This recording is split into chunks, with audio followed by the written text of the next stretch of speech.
네, 안녕하세요.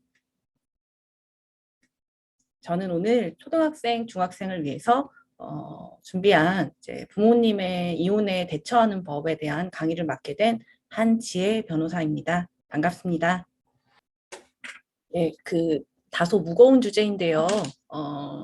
부모님께서 정말 불가피하게 이혼을 하게 되시면 우리의 생활에도 많은 변화가 있기 때문에 이제 그 부분에 대해서 이제 제가 변호사로서 드릴 수 있는 조언을 한번 이제 정리를 해봤습니다. 어, 2020년 기준 이제 건수는 21만 4천 건인데 이혼 건수는 거의 이제 반절인 10만 7천 건이라고 합니다. 정말로 뭐 부모님들이 싸우는 거만으로 뭐 다 그렇게 뭐 이혼하시고 그런 것도 전혀 아닙니다. 이제 다만 부모님께서 정말 불가피하게 이혼을 하시게 됐을 때는 그거에 대해서 우리가 어떻게 대처해야 될지 우리들의 자세를 법적 절차를 중심으로 알아보도록 하겠습니다. 먼저 이혼의 절차가 어떻게 진행되는지 알아볼 거고요. 그 이혼 과정에서 정해지는 것, 특히 자녀에 관련해서 부분을 중심으로 이제 말씀을 드릴 거고요. 이러한 부모님의 이혼에 대처하는 자세에 대해서 알아보는 순서로 진행하도록 하겠습니다. 먼저 이혼의 절차입니다. 이혼은 크게 두 가지로 나뉘어집니다. 하나는 협의 이혼이고요. 하나는 재판상 이혼입니다. 재판상 이혼은 조정을 거쳐서 소송에 나아가게 됩니다. 화면에 표가 있는데요. 좀 복잡해 보일 수도 있지만 협의 이혼은 부모님 두 분만 협의가 되시면 따로 청구권자나 이혼 사유에 제한이 없습니다. 다만 부모님께서 재판에 출석하셔서 그것이 협의된 의사가 맞는지 확인하는 것은 필요합니다. 협의가 되면 것이 이제 제일 간편하고 분쟁도 이제 적을 텐데요. 그렇게 되지 않았을 때는 이제 더 개입이 들어가게 됩니다. 그래서 재판상 이혼의 경우에는 원칙적으로 뭐 가령 바람을 핀다든지 그런 유책 배우자는 이혼한다고 재판상 이혼을 할 수가 없습니다. 그리고 그 이혼의 사유도 6가지로 제한되는데요.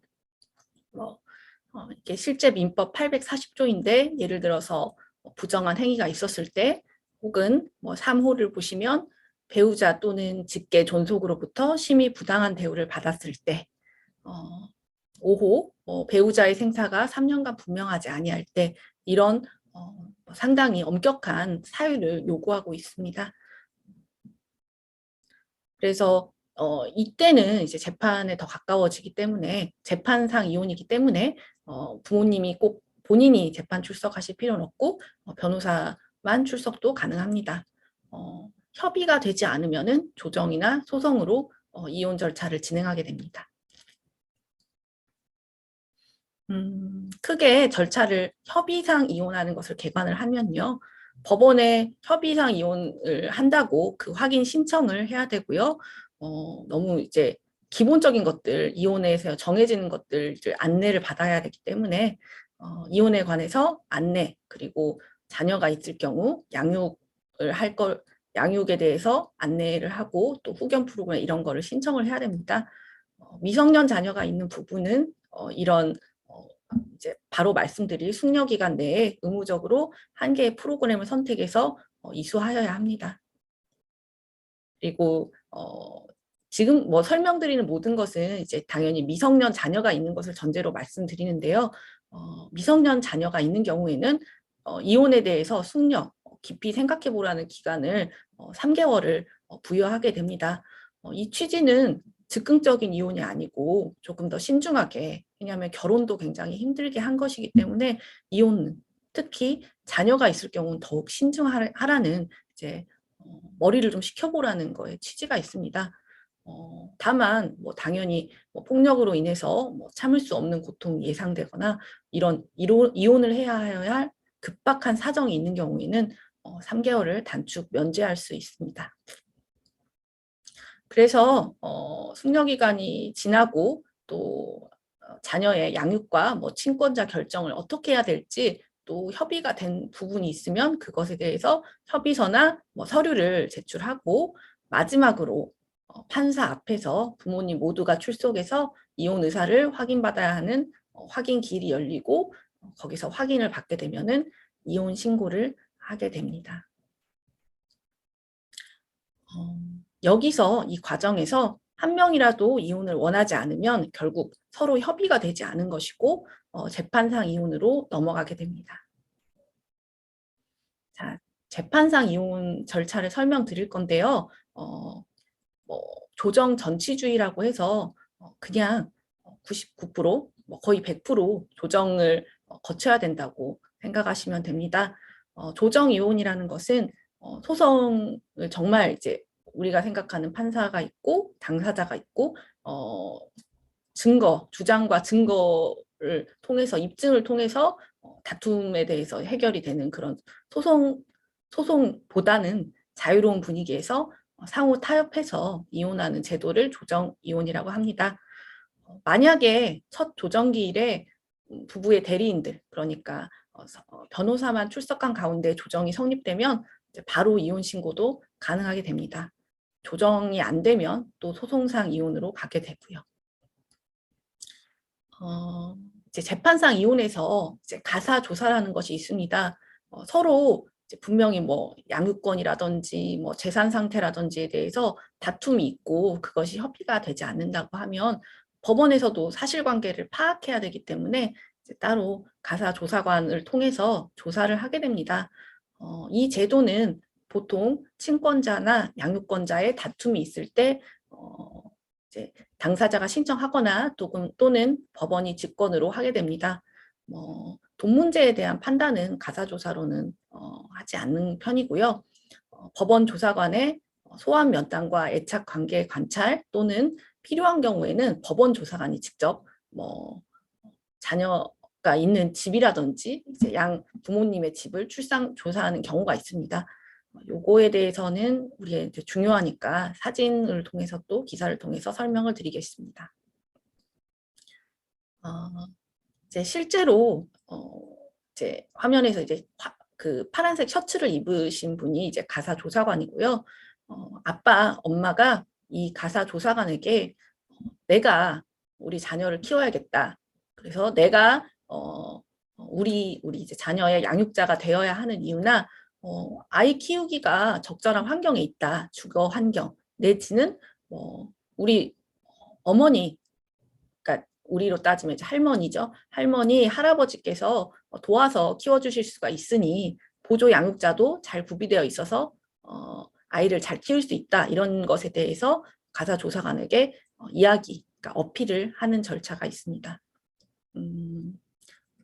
그런 어떤 물질적인 환경뿐만이 아니고 엄마 아빠와 실제 자녀들 우리들이 어떻게 이제 같이 놀고 어떻게 애착 관계를 형성하는지에 대해서도 이렇게 지킵니다. 그러니까 한번 이제 여기서 어떻게 평소에 지내는지 노는지 한번 보여주세요라고 하면은 이제 이렇게 뭐 조사실에서 조사를 받는 것이 아니고 놀이방처럼 된 공간에서 가능한 한 편안한 분위기에서 그것을 이제 조사관이 관찰하는 절차를 갖습니다. 다시 한번 이제 정리를 해보면요.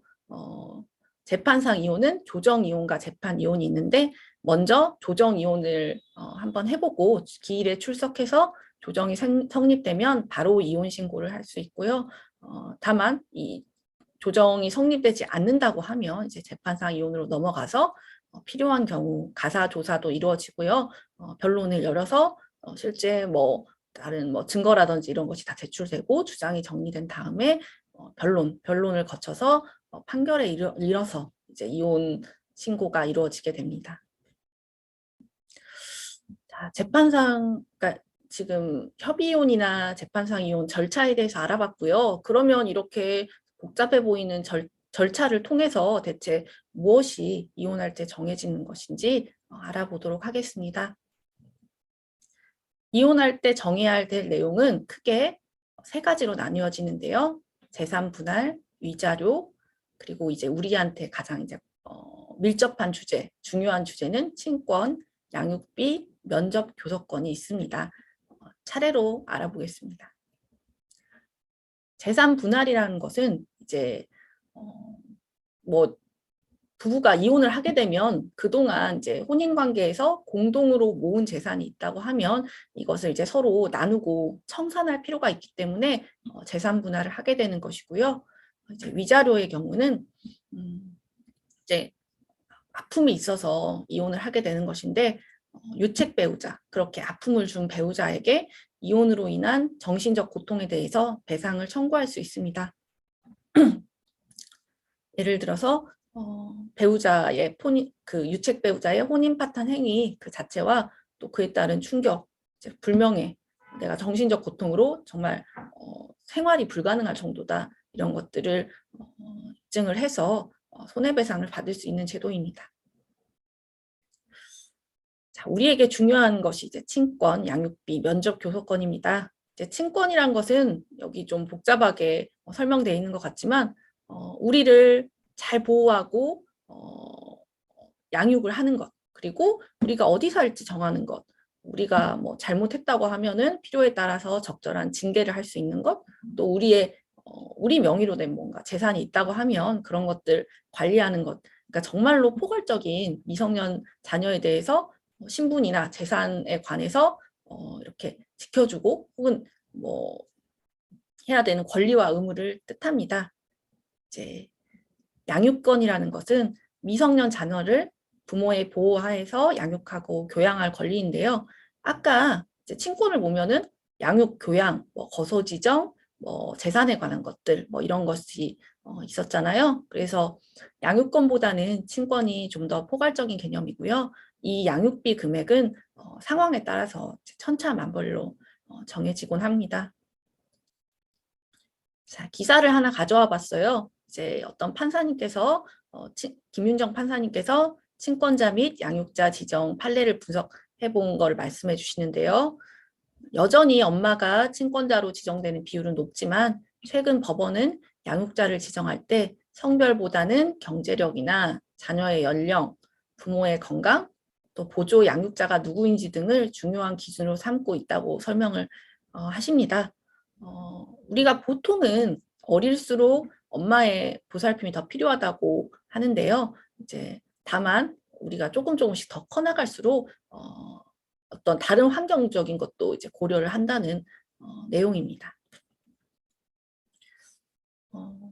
면접 교섭권은 그럼 무엇일까요? 우리가 이혼 후에는 결국 부모님이 같이 사시지 않게 되고 한쪽 부모님을 따라가게 됩니다. 그러면은 나를 주로 기르시지 않은 비양육 부모님과는 우리가 만날 수 있는 권리를 그 비양육 부모님도 가지고 우리도 갖게 됩니다. 그래서 뭐 언제, 뭐 어디서 어떤 형식으로 만날 것인지에 대해서 당연히 이혼 절차에서 논의를 해야 합니다. 뭐 보통 어떻게 정해지는지를 이제 제가 갖고 와봤는데요. 뭐 가령 뭐 한 달에 2번, 토요일 오전 10시에서 오후 6시까지, 또 추석이나 설날에는 2박 3일씩, 그리고 여름 겨울방학 때는 5박 6일씩 어디서 만나게 된다 라는 식의 내용을 정하게 됩니다. 보통은 이제 이 과정에서 주로 이제 부모님들이 하시는 자세가 자녀는 내가 키우겠다. 그리고 내가 키우니까 상대방에게 양육비는 줄 수가 없다. 양육비 상대방이 제대로 자녀를 위해서 쓸지는 잘 못 믿겠다는 것이고요. 뭐 이렇지 않은 경우도 있긴 합니다. 이제 그리고 이 면접 교섭권은 아이를 위해서 하는 것이지만 어쨌든 서로 사이가 안 좋아져서 이혼을 하려는 것이기 때문에 교섭을 하는 것 때도 이제 부모님 사이에서는 서로 상대방이 마음이 편치 않은 것입니다. 이런 친권, 양육권, 면접 교섭권의 핵심은 결국 어떻게 하면 우리들 자녀들의 복리가 잘 지켜질지가 최우선이라고 할 수 있습니다. 당연히 이제 법원도 그런 것을 고려해서 정하게 되고요. 그래서 핵심은 우리의 복지와 의사가 가장 중요한 것이기 때문에 우리의 의사를 잘 밝힐 필요가 있습니다. 이거는 차차 말씀드리도록 하겠습니다. 대체 이 협의, 재판, 이혼에 걸리는 시간이 얼마나 되나요? 재판상 이혼까지 가려면 이제 케이스 바이 케이스, 그때그때 다르지만 이제 보통 2년 정도 걸린다고 생각하시면 됩니다. 다툼이 더 첨예할수록 장기화되는 경향이 있습니다. 또 아까 말씀드린 이제 조정 단계에서 서로 입장 차이가 크지 않을 경우에는 첫 조정기일에 합의가 되고 이제 바로 그러면 이제 신고할 수 있다고 말씀드렸죠. 그러면 4개월 정도면 이혼할 수도 있습니다. 협의 이혼이면은 지금 말씀드린 이제 조정이나 소송상 이혼인 재판상 이혼보다는 보다 숙려 기간이나 이런 것만 이제 지키는 선에서 단기에 더 끝낼 수도 있습니다. 이렇게 쉽지도 않고 정말로 부모님도 우리도 마음이 아픈 이혼이 되는데요. 이런 이혼에 대해서 우리의 마음가짐과 준비할 점이 뭐가 있는지 이제 살펴보도록 하겠습니다. 먼저 이제 부모님의 이혼을 바라보는 시각입니다. 부모님께서 우리를 사랑하지 않아서, 우리를 싫어해서 이혼하는 것은 아닙니다. 부모님의 이혼은 결코 우리의 탓이 아닙니다. 부모님께서 서로 어떤 불화라든지 갈등으로 인해서 하시는 거지 우리 때문에 이혼을 하는 것은 아니라는 것입니다. 그리고 지속적으로 너무 힘들게 결혼 생활을 하고 동거를 하는 것보다는 오히려 이혼이 나을 수도 있는 그런 경우도 있습니다. 그래서 아프지만 정말 불가피하게 되었다면 이제 현실을 받아들여야 하는 필요성도 있습니다. 그리고 이제 나에 대해서 사실은 내가 특히 이제 미성년 자녀인 내가 가장 중요한데요. 나는 안정을 취하고 보호받아야 할 존재입니다. 그래서 부모님들의 어떤 장기간의 분쟁이면 이제 자녀들은 정말 전쟁통에 휘말릴 것과 같은 고통을 느낀다고 하는데요. 이런 분쟁에 우리가 큰 충격이랑 상처가 생기게 됩니다. 그래서 보기엔 멀쩡할지 몰라도 우리는 정말로 큰 사고를 당한 것처럼 아픈 상태입니다. 그래서 충격과 놀람, 자포자기, 두려움, 퇴행, 그리고 이혼을 결정한 부모님에 대해서 분노, 혹은 또 마음 아픔, 부모님에 대해서 미안함 이런 것들 정말로 복잡하게 감정이 정말 소용돌이 치게 되는데요. 이러한 나의 상태에 대한 자각과 또 이런 내 상태에 대해서 부모님의 관심과 혹은 상담을 받는 등으로 이제 치유해야 되는 상황입니다. 제 주변에 이제 상담 센터가 있으면은 이렇게 또 이용하고 이러면 좋은데 일단은 가장 쉽고 이제 편리한 것을 말씀을 드리면 이제 1388 청소년 이제 문자로도 간편하게 상담할 수 있는 제도가 이거 말고도 얼마든지 있고요. 카카오톡 상담 필요하다면은 전화 상담이나 사이버 상담 그리고 주변에서 실제로 이제 우리가 가서 조금 더 이제 밀접하게 상담할 수 있는 것도 마련되어 있으니까요. 제가 그 대학교 때 어떤 모임에서 교회 모임에서 만난 언니가 이제 본인이 청소년기에 부모님께서 이혼하셨다면서 이제 본인은 너무 힘드니까 이제 조금은 부담되는 금액임에도 불구하고 필요성을 느껴서 상담을 계속 본인은 가고 있다는 얘기를 해준 언니가 있었어요. 이제 언니라고 해봤자 나이가 22 정도밖에 안 됐을 텐데 그때 이제 그 언니가 그런 고백을 해줬던 것이 그때는 이제 조금 더 지금보다 시대가 옛날이니까요. 좀 놀랍기도 했지만 사실은 그 언니가 굉장히 이제 본인 상태를 자각하고 이겨내려고 하는 모습이 굉장히 이제 멋있게 보였어요. 여러분, 여러분 스스로를 위해서 용기를 내시기 바랍니다. 이제 우리의 마음가짐과 준비할 점이 부모님과 충분히 그리고 이제 가능하면 차분히 대화를 하고 또 나의 의사를 가능한 명백히 표현하는 것이 필요합니다.